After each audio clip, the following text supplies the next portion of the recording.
We're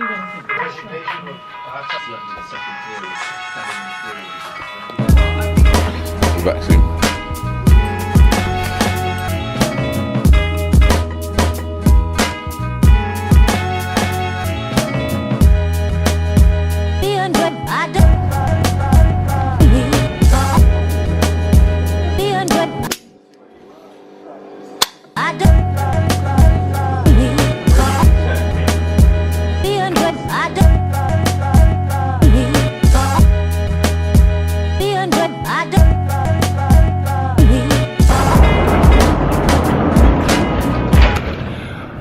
What's up guys, welcome to today's video.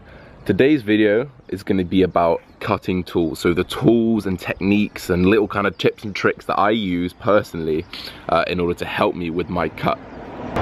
First things first, you've just seen me do my cardio. Now I personally do my cardio fasted because I feel like it gives me like the mental edge on the day. I wake up, I get changed, I go do my cardio, and I get my mindset right for the day. I realize, look, this is where the fat burns, get your mind right, and I have that 30 minutes to myself and I focus on different things in my life. I kind of visualize and I have that kind of sense of, okay, I know what I'm doing now. So fasted cardio is my first technique, guys. Gets your mind right, starts that initial fat burn, puts you in a bigger deficit already.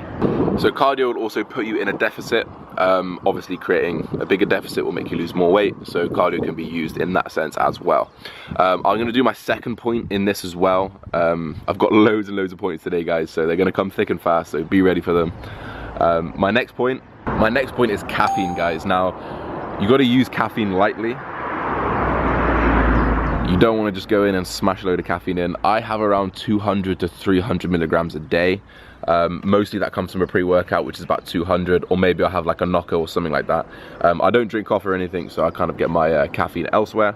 So caffeine actually acts as an appetite suppressant, so kind of delays when you're gonna get hungry. It also is a stimulant as well, so your heart rate gets up, kind of, you know, burning more calories. It allows you to put a bit more effort into your kind of training, especially if you're training fasted.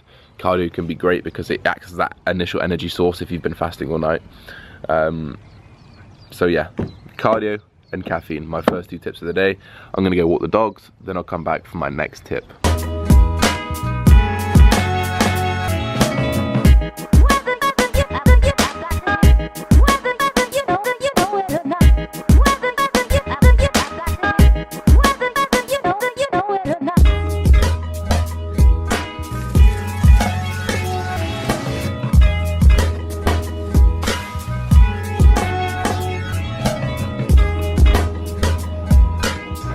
That's my breakfast, protein pancakes. They both failed, so they're all cracked and just in kind of pieces, but it tastes good. I put a little bit of honey on top and it hits the spot. So this leads me on to my next point.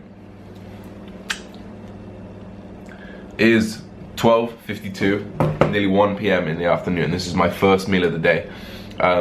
Intermittent fasting, guys. Now it's not like your traditional wake up and don't eat the entire day and you can't kind of eat the whole day and stuff. It's more you take the time over your sleep. So say I go to bed at, I don't know, just for example 10 p.m. and I wake up at 10 p.m. the next day. That's 12 hours. So that's 12 hours without sleeping, without eating. And then I continue to not eat until about 1, 2 p.m. So it increases that time to about 15 hours. But more realistically, I probably go to bed about midnight, 1 o'clock, wake up about 9, 10. So I get 8, 9 hours sleep. That's 8, 9 hours fasting, probably a bit more because I don't eat just straight before I go to bed.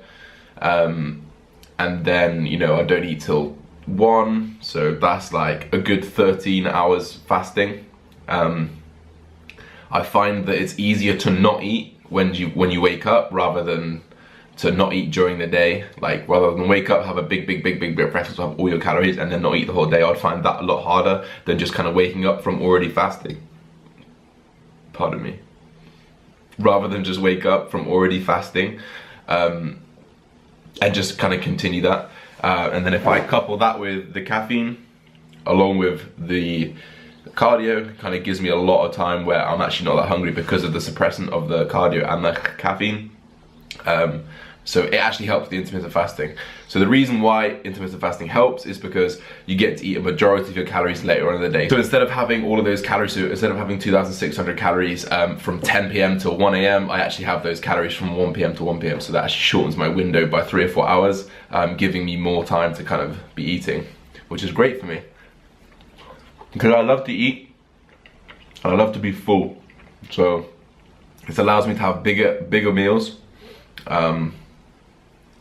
Oh, it's good, man. Like sometimes if you don't eat the whole day, like you can have like a 2,600 calorie meal. Imagine that. Oof, that'd be so nice. But I can't last that long. So, intermittent fasting. Technique 3, tool 3.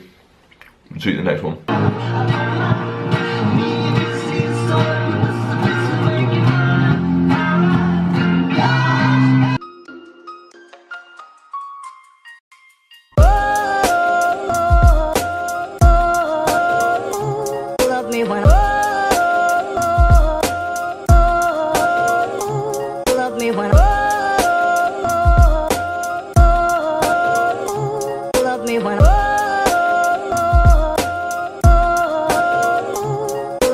Love me. Oh, I need someone to love me. Oh, Right guys, my next tip is gonna be seasonings. Now, seasonings are an absolutely vital key of cutting, especially for me, because I have very similar meals every single day. The seasoning kind of transforms that meal. So today, you know, I went for sweet chili on my chicken. Sometimes I do jerk, sometimes I'll do Cajun, sometimes I'll do chili lime, you know, very different kind of, you know, just little packets of seasoning. You know, per pack it's negligible. I mean, if you just put 2/8 of the pack on, you know, you get very good flavor.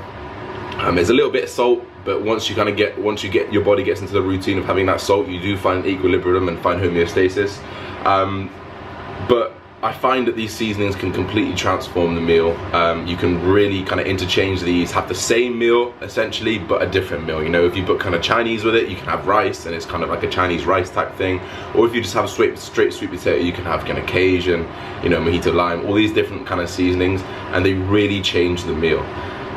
So guys, find a seasoning that you like, stick to it if you really do like it, or just find a few seasonings that you like and just interchange them. So you always have these different meals, things always keep interesting, and you don't get bored of the diet, guys, because a lot of the time people just get bored of the diet and they want to go off it, and then that's when you start to break the diet. So if you find what works for you, find the seasonings that work, it's really going to help you in the future. So my second to last tip, seasonings. Final tip coming at you in a second. someone to love me. Oh, I need someone to love me. Oh, I need someone to love. Right guys, my final thing that I want to talk about is if it fits your macros. Now, you know, these are protein pancakes that I've just whipped up, and they're absolutely delicious, you know. It's very sustainable kind of breakfast that you can have, and it's all interchangeable, guys. So let me explain to you in about 20 seconds how to do this. So first things first, download MyFitnessPal, and all you need to do is set your calories to whatever they are, set your macros to whatever they are. All that's going to happen is that you're going to get your macros and calories up on the screen like this, and all you're going to do is plug in every single food that you eat and fit those calories. That's it. So each kind of food that you eat has a macro, each kind of food that you eat has a calorie. All you need to do is match the macros up to the calories. So if your protein's not there, have a protein shake. If your protein's not there, have chicken. If the protein's not there, have mince. If the carbs aren't there, have oats, you know, and you just build it yourself, and you can interchange any kind of food you want. This allows you to eat any food that you want. As long as you hit your macros, as long as you hit your calories, you will. Interrupted by the dog taking a whiz. If you hit these calories and you hit those macros, you will succeed. I'm telling you, all it is macros and calories. Calories in versus calories out. So if it fits your macros, do it. Interchange foods, learn what you like. Once you learn 3 or 4 dishes for breakfast, lunch and dinner, it will become second nature. Guys, that's it for all of my tips. Tell me if you like these videos. This is very kind of informative, one after the other. If you want more lifestyle videos, more kind of vlogs, let me know, because I've got some time coming up and I'm happy to put in the time for you guys. Again, I really appreciate you guys for liking these videos, subscribing. I've now hit 1,000 subscribers, guys. I'm over the moon. I can't thank any of you guys enough. Hopefully you keep sharing my videos, keep liking my videos, keep commenting, keep the interaction up. I want to talk to you guys. I want to know where you guys are from. I want to know what you guys are doing. So keep commenting, and I'll see you guys in the next video. Peace, everybody. Thank you again.